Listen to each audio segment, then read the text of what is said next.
দেশ বিদেশের সম্মানিত দর্শক, আসসালামু আলাইকুম। আমন্ত্রণ সবাইকে ইসলামিক টেলিভিশনের সাপ্তাহিক আয়োজন সংবাদ 7 দিনে। গত সপ্তাহের দেশ বিদেশের উল্লেখযোগ্য সংবাদগুলোর মধ্যে ছিল: আগামী অর্থ বছরে উন্নয়ন কর্মসূচির জন্য 46,000 কোটি টাকার অনুমোদন দিয়েছে একনেক।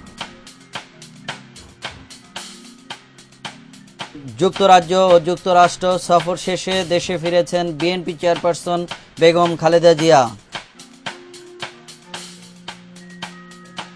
নানা আয়োজনের মধ্য দিয়ে পালন করা হয় জাতীয় কবি কাজী নজরুল ইসলামের 112তম জন্মজয়ন্তী।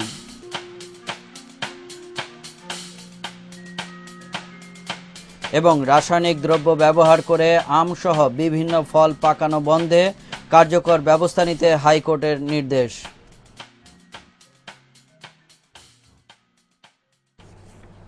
সুপ্রিয় দর্শক, এতক্ষণ শিরোনাম শুনছিলেন, এবার বিস্তারিত। আর আপনাদের সাথে আছি আমি সৈয়দ আতিক। আগামী অর্থ বছরে বার্ষিক উন্নয়ন কর্মসূচি এডিপির জন্য 46,000 কোটি টাকার অনুমোদন করেছে জাতীয় অর্থনৈতিক পরিষদ, যা চলতি অর্থ বছরের চেয়ে 19% বেশি।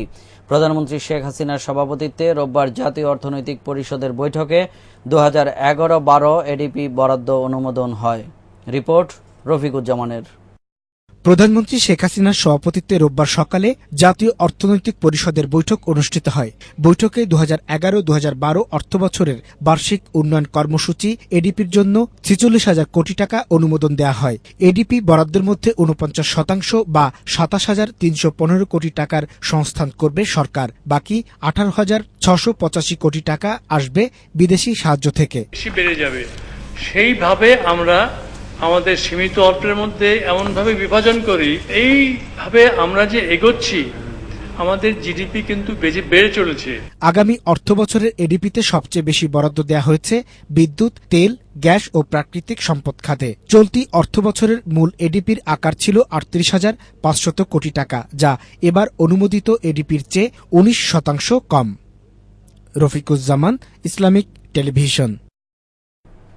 যুক্তরাজ্য ও যুক্তরাষ্ট্র সফর শেষে দেশে ফিরেছেন BNP chairperson Begum Khaleda Zia.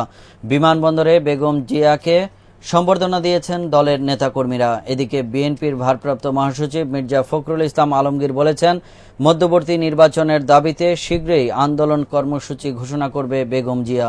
Ferdous আরিফিনের report. যুক্তরাজ্য ও যুক্তরাষ্ট্র সফর শেষে দেশে ফেরার পর বিএনপি চেয়ারপারসন বেগম খালেদা জিয়াকে শাহজালাল আন্তর্জাতিক বিমানবন্দরে সম্বর্ধনা দেয় দলের নেতাকর্মীরা। গত 14 মে বেগম জিয়া লন্ডনে যান এবং 21 মে যান যুক্তরাষ্ট্রে।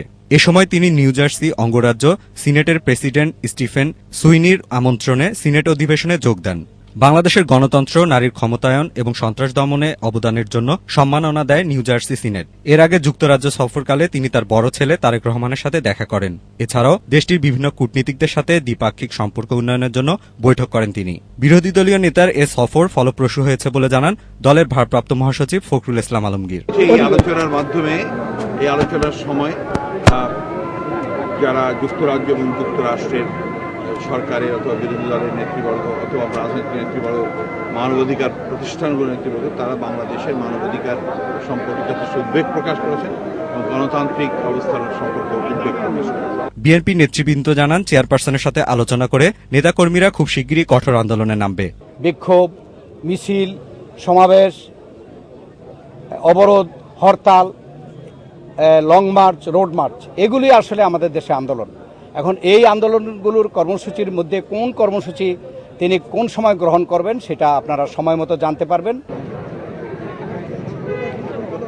30 মে বিএনপির প্রতিষ্ঠাতা জিয়াউর রহমানের শাহাদত বার্ষিকী পালন শেষে স্থায়ী কমিটির সদস্যদের সাথে আলোচনা করে আন্দোলন কর্মসূচির ঘোষণা দেবেন বেগম খালেদা জিয়া।